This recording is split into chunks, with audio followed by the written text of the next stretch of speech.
Ready to move overseas? You think you have the perfect place picked out? Well, buckle up, because today we're going to talk about why going on a scouting trip is your golden ticket to living abroad. Today I'm going to talk about what you need to know and do while you're scouting a country. What is a scouting trip?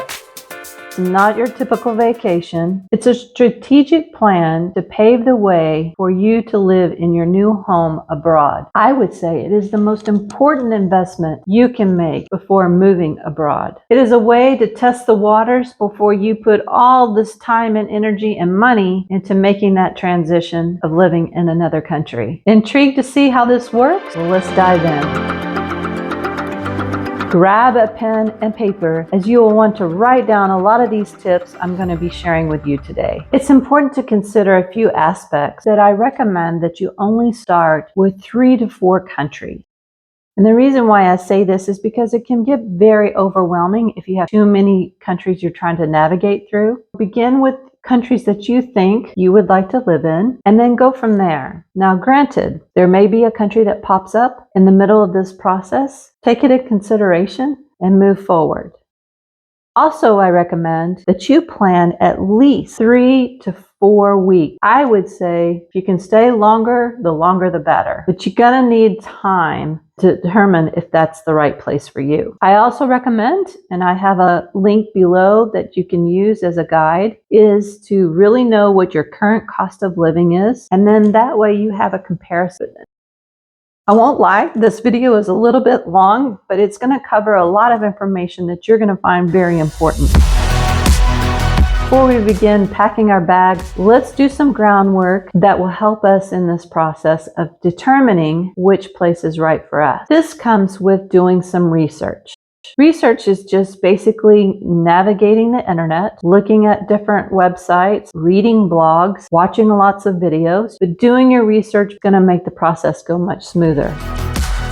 Things like you'll want to know what the visa requirement is. Even though I find this place fabulous to live in, is it easy to get a residency there?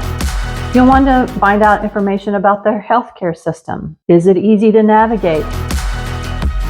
Schedule an appointment with either a international residency advisor. I would sit down with a real estate agent. I would sit down with a insurance agent. Schedule those appointments before you arrive so that you have some time to go visit with them.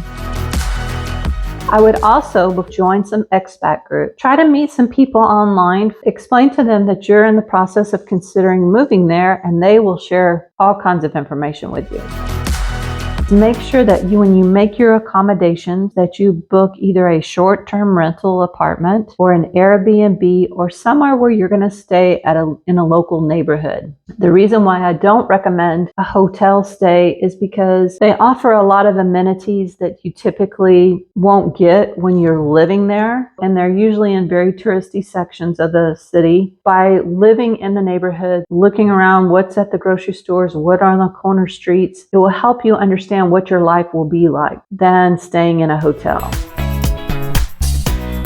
Now, book the accommodations. First thing you want to do is take a look at the neighborhood. You need to do a lot of walking. Walking is the best way to really get the feeling of what it's like to live there. When you're walking, you're seeing things at eye level. You're feeling the interaction with the people that you're approached with on the streets. You kind of get a gist of ways of life and how it functions there. So I know riding a taxi is easier, but truly walking the neighborhoods is the best way to get a true understanding of that neighborhood. You've got this appointment scheduled with an international relocation service. You want to sit down and ask him all the hurdles that previous foreigners have overcome. And you'll want to know what paperwork you're going to have in order, how the government is focusing on foreigners. As I shared in another video about getting a visa and a residency permit, you'll want to refer to that video as I give you a lot of information about questions to ask in that situation. You'll want to ask about the tax implications. Although they're not tax expert, they can give you the gist of what they've experienced, and they also can refer you to someone else to talk to. You have to allow time to meet with all of these different entities to gather all this information. The next thing you're going to do when you're there is to ride all the public transportation offered. If they have trams, trains, buses, Uber, whatever they have, ride them all. Because you're going to want to know how easy is it to navigate through the city? How easy is it to purchase a ticket? What the costs are? Are they on time? If your day in, day out life depends on that, you want to make sure that it is what you expect it to be. If you're planning to bring a car, you also need to ask the questions about taxes on the car, how much your cars cost if you plan to buy one there, gas prices, parking fees, license, all of these things. They can add up, be really expensive, and there might be a lot of implications of you driving an automobile in their country. The fun thing you'll want to go do is go shopping. Everyone loves shopping. Well, I say everyone. My husband loves to grocery shop. I like to clothes shop. Visit the supermarkets, take a look at the malls, go to several different malls, learn the layouts, what are offered there. Okay, look at prices of things. We also visited a furniture store to see what is the cost of buying a table, buying chairs, buying couches, that kind of thing. If you want to visit an electronics store, go to the farmer's market. You might find out that there's all kinds of good stuff at the farmer's market. What are their prices? How do they sell it? How's it packaged? You'll want to do a real estate tour. Now, granted, you're not probably ready to commit to a lease agreement or buying a property, but depending on the avenue you want to go in, you definitely need to go out with a real estate agent and kind of look and see what is being offered. You know, when I first moved here to Turkey, I had no idea that the blinds don't come with the apartment, the air conditioner doesn't come with the apartment, and the appliances don't come. So that was kind of like an aha moment for me. That's something that you need to learn about. You also need to experience how real estate agents show you prospects of housing. Say, hey, I want to go look at this apartment at 2 o'clock. You show up, then the real estate agent, and then you have to wait for the guy that owns that apartment to show up. So it takes a lot more time coordinating. It's a lengthy process. So you want to kind of have that experience under your belt. The other thing that you also need to be highly aware of is that just because it has a beautiful picture on the internet and it looks like a great place, when you get there, it may look totally different. So just be aware of those aspects. Another question you'll want to ask your agent is about the utility cost and the water cost and the building fees, all of these different things about renting an apartment. A real estate agent is really going to help you get a good understanding of the neighborhood as well as renting and living in a foreign country.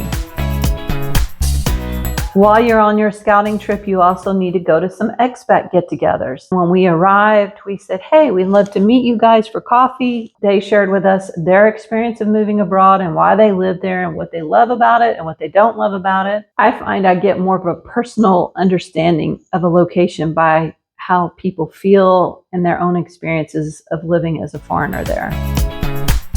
Number 7 is assessing the language barrier. You need to identify, obviously you're in a foreign country, they're speaking their own native language, but how difficult is it for you to navigate in that city because you don't speak the language? Don't expect everywhere in this world that they all speak English or even know English. If that is a big barrier there, that is something that you're really going to have to accept and either learn their language fluently or always have someone that can be a translator with you. I use Google Translate still today, but I guarantee you it doesn't always translate the right words in that conversation of what you're meaning. Navigating the city, how difficult is it if you're not speaking their language? Go in a restaurant, see if anybody's speaking English. Go into shops, see if anybody can help you in English. Those sort of things will give you a real good understanding of how easy it is going to be for you to communicate there.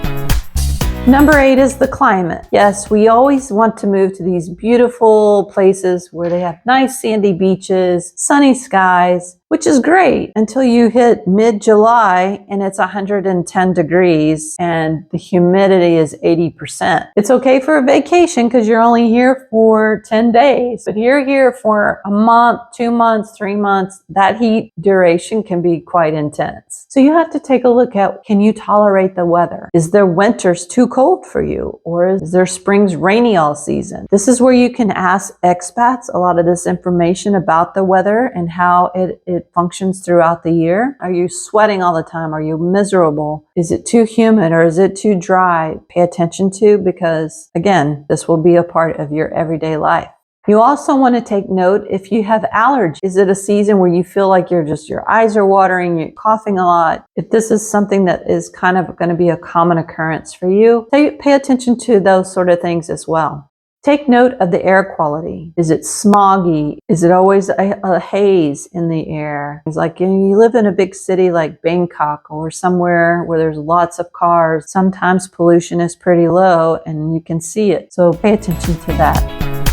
Now we're going to go on to number 9, and we're going to visit a bank. You'll want to find out what are the requirements as a foreigner. How much money can you leave in the bank? How easy is it to transfer? Do they have online banking? How many accounts can you have in different currencies? Are there insurances to cover the money you have in the bank? You can also find out if they have a savings account or if they have a savings deposit box. What are their interest rates? What are their finance charges? Typically, you would ask a bank in the United States. Number 10 is back to shopping again a little bit. It's looking at things for your home. You'll want to find out, like bedding, for example. Bedding sizes in Turkey are very different than bedding sizes in the United States. Is it sold piece by piece or is it sold in bundles? Take the time to just stroll through them and see. I'm not saying spend a lot of time doing this, but just get a good understanding, take a few notes so that you're aware of how that layout works. Take a tour at a medical facility. So we had a guy take us on a tour, show us all the different parts of the hospital. We learned how to schedule an appointment. We took a look at how does the insurance work? Do they have modern equipment? Did it look clean? Do you feel like this would be a place you could go to? Go to a dentist's office, go to an eye clinic, whatever the medical field that you're going to have to visit at some point, take the time to go check it out. Not going to take much time. If you walk in and just say, hey, I'd like a tour, they'll schedule it for you. This is also where I think you need to sit down with a health insurance agent that can tell you what kind of policies are available. How do you go about processing that insurance? How do you file a claim? All of those things. You should go to a pharmacist. A pharmacist will tell you whether the medication that you take is currently available. It will tell you the cost, how you're going to have to go about getting that medication. These are some things that you'll want to check out while you're on your scouting trip. The next thing on our list is access to activities. You don't want to move to a place, yes, it has a beautiful scenery, but it has nothing to do. So you want to make sure that all the activities that are offered there are something that you could enjoy. Hiking, swimming, soccer, reading, movies, you name it. Take a look at those activities and make sure that they have enough things there for you to enjoy your life. The next thing on our list is go to a cell phone shop, find out what it costs to get cell phone service, what kind of packages are available. For example, here in Turkey, you have to register your phone and pay a tax on it for it to work after 6 months of living here. You want to ask the cell phone service, what is the process in that country? Because obviously you're going to use your phone a lot. Next on the list is you'll want to look at how easy is it to get to the airport? How far is it to the airport? Does that airport offer lots of scheduled flights? These are some things you need to take a look at while you're scouting that city. If I had children, I would want to go and look at schools, look at their curriculum, all those things that you typically would ask about a school. You want to go and do that. If you have pets, is there pet deposits at your apartment? What is the country's requirement for bringing the pet to that country? I don't have a pet and I don't have kids, so I can't give you a lot of information on that, but that's something that you need to add to your scouting trip if those two things are going to be a factor. Last but not least is the evaluation process. Do I see myself living there for years? Do I see myself enjoying my daily life there? Am I gonna miss something while I'm there? How did you feel amongst the locals? These are some questions you're gonna wanna talk about while you're evaluating your experience on this scouting trip. Is the cultural change something that I can adapt to? How does the cost of living fit into the budget? Could you live without items that you didn't find? Is the flow of the city fitting for your lifestyle? Or is it too busy? Or is it too slow? You have to really answer this one important question, and that is, what do you see yourself doing day in, day out of this new lifestyle? There you have it, your guide to a scouting trip. Remember, this just isn't a journey. It's your ticket to confidence in moving and living abroad. Stay tuned for some more inside tips, and happy exploring.